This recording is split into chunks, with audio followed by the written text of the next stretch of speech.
Welcome back to my channel. आज शत्रुबोध का episode है 66।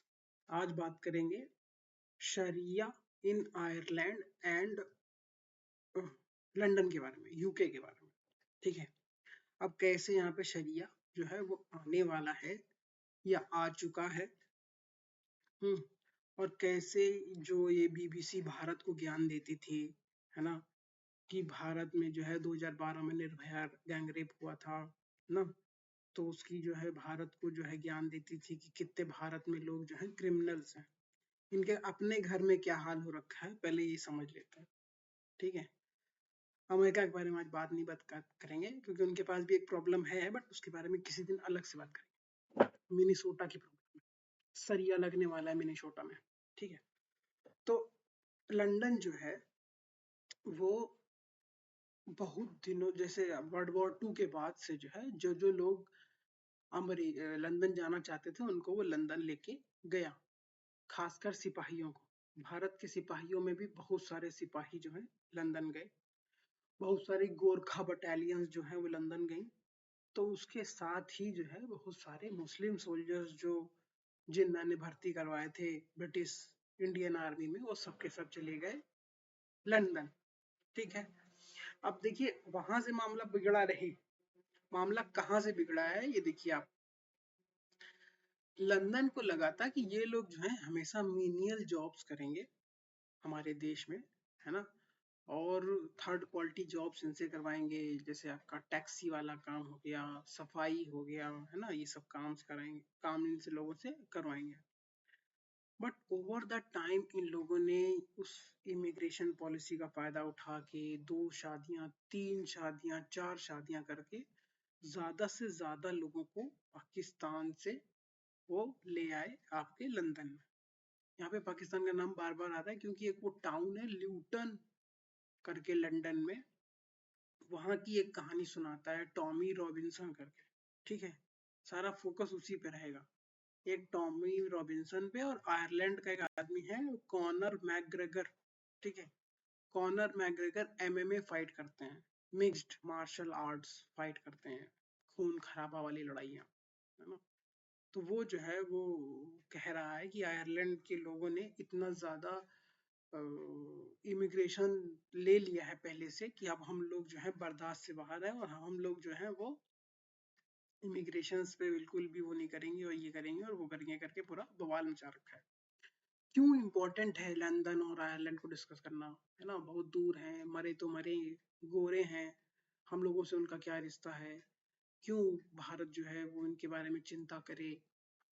बात ये नहीं है कि भारत उनके बारे में चिंता करे, बात ये है कि वो लंदन है ना, और वो अमेरिका का सेकंड मोस्ट पावरफुल एलाई है, यूरोप में सबसे मजबूत देश है, और उसका ये हाल है कि वहां पे सरिया लागू होने जा रहा है। और ग्रूमिंग गैंग्स का जो वो कॉन्सेप्ट है जो भारत में लव जिहाद के नाम से जाना जाता है, वो चल रहा है आपका 1970s से ना, 1980 1990 से। वहाँ की जो सिख लोग हैं वो वहाँ पे उसकी लड़ाई लड़ रहे हैं ना। एक वो आदमी है मोहन सिंह करके, वो हमेशा तलवार अलवार लेके घूमता है, वो समझाता है सिख, जो मतलब गुरुद्वारे में जाता है तो लोगों को समझाता है कैसे ये लोग ऑपरेट करते हैं, कैसे ये लोग ऑपरेट नहीं करते हैं, अवेयरनेस फैलाता है, हथियार चलाना सिखाता है, बहुत सारे बवाल जो है वो लंदन में करता है वो आदमी। ठीक है, और उसका खालिस्तान से कोई रिश्ता नहीं है। Do not confuse Khalistanis with Mohan Singh and brigade. ठीक है, तो इस तरीके से, है ना, ये मामला चल रहा है 1970s 1980s, फिर 90s, फिर 2000, 2003 में एक लड़की जो है उसको मार के कबाब की दुकान में इन लोगों ने काट काट के उसको अलग कर दिया। ठीक है, 2013-14 में जाके उसका जो है केस खुला है, और लंदन पुलिस सबसे अच्छी है। तो टॉमी रॉबिन्सन ये सब बातें क्यों बताता है, ये बातें जो है वो हम लोगों को बताने की जरूरत नहीं है। टॉमी रॉबिन्सन जो है वो ब्रिटिश नेशनल है ना, उसको उसको वहाँ की सरकार ने कितनी बार जेल में डाला, उसके ऊपर 103,000 यूरोस का फाइन लगा दिया, इतने उसके टोटल वैल्यू भी नहीं है, वो थोड़ा होशियार भी है, उसने अपनी वाइफ को तलाक दे दिया है, ठीक है ना, और सारी प्रॉपर्टी उसके नाम कर दी है। तो अगर कुछ भी बवाले लोग करते भी हैं उसके ऊपर जो है पैसा डालते हैं, ये करते हैं, तो उसके पास पैसे ही नहीं है, काम खत्म।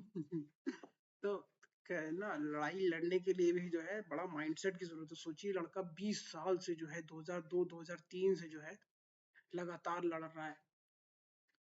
तो बात यह है कि पूरा यूरोप जो है वो इमिग्रेंट क्राइसिस में मेनली शरिया कानून से परेशान है, यानी कि जो मेजॉरिटी वाले माइग्रेंट्स आए हैं वो सब के सब मुसलमान हैं, ठीक है। उसमें बहुत बड़ा पोर्शन जो है बांग्लादेशीज का भी है। अगर लंदन जो है वो बांग्लादेशियों को संभाल नहीं पा रहा है तो भारत वाले कैसे संभालेंगे? और लेटेस्ट डेटा के अनुसार जो भी अप्रीहेंशंस हैं वो 5 करोड़ बांग्लादेशी जो है वो भारत में रहते हैं। अभी कुछ दिन पहले नेपाल के रास्ते से कुछ बांग्लादेशी आ रहे थे तो उनको पकड़ा गया है ना। वो आदमी भी पकड़ा गया जो उनको लेकर आ रहा था। 36,000 की करेंसी नोट्स मिले हैं ना। तो इस तरीके से कैसे आप जो है अपनी नेक्स्ट लड़ाई लड़ेंगे इस बारे में सोच लीजिए अभी से, क्योंकि 2040 आज से 15 साल बाद जो है जो डेमोग्राफिक्स हैं वो तो बदल चुके होंगे। हिंदू जो आज मेजॉरिटी में है 70-80% है, वो 50% से कम हो जाएंगे। तो इस केस में फिर आप क्या करिएगा? तो जो लड़ाई बची है वो 5-6 साल की ही बची है टोटल, चाहे वो उत्तर प्रदेश हो, चाहे वो कोई भी प्रदेश हो, चाहे वो असम हो। असम में कह रहे हैं हेमंत विश्व शर्मा 40% मुसलमान है। तो 40% मुसलमान जब 4-4 बच्चे पैदा करेंगे और 60% हिंदू जब एक एक बच्चा 2-2 बच्चा पैदा करेगा तो नेक्स्ट पॉपुलेशन 15 साल में किसकी बढ़ जाएगी? 18 साल 20 साल में ये डेमोग्राफिक जो है ये एकदम से बदल जाएंगे। तो फिर आप क्या करोगे? किसका दरवाजा खटखटाओगे? कहाँ जाओगे ना? तो जो डेमोग्राफिक्स की लड़ाई है ये बहुत जल्दी भारत में भी शुरू होने वाली है। और लंदन में जो शरिया कानून लागू हो रहा है या हो चुका है, या जिस तरीके से वहाँ के क्रिसमस सेलिब्रेशन देखिए आप, अरे बाप रे, वहाँ के क्रिसमस सेलिब्रेशंस का ये हाल है कि आपको विश्वास नहीं होगा, वो मेन स्ट्रीम मीडिया उसको कवर ही नहीं कर रहा है। और जर्मनी में ये हाल है कि लोगों ने मना कर दिया है कि क्रिसमस सेलिब्रेशन मत करिए। लंदन में लोग वाइन नहीं पी रहे हैं, शरिया कंप्लायंट क्रिसमस मन रहा है। तो जब लंदन, जर्मनी, आयरलैंड सबका बाजा बज गया है तो भारत कहाँ जाएगा? जागिए जागिए जागिए।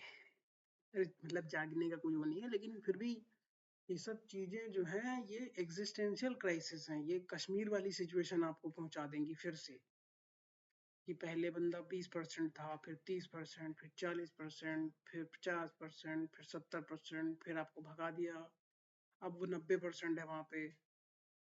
तो कश्मीर का इशू एक दिन में ना सॉल्व हुआ था ना सॉल्व हो सकता है। सैकड़ों सालों में ये चीजें इवॉल्व हुई हैं और यही हाल उत्तर प्रदेश का भी होने वाला है। Thank you for listening.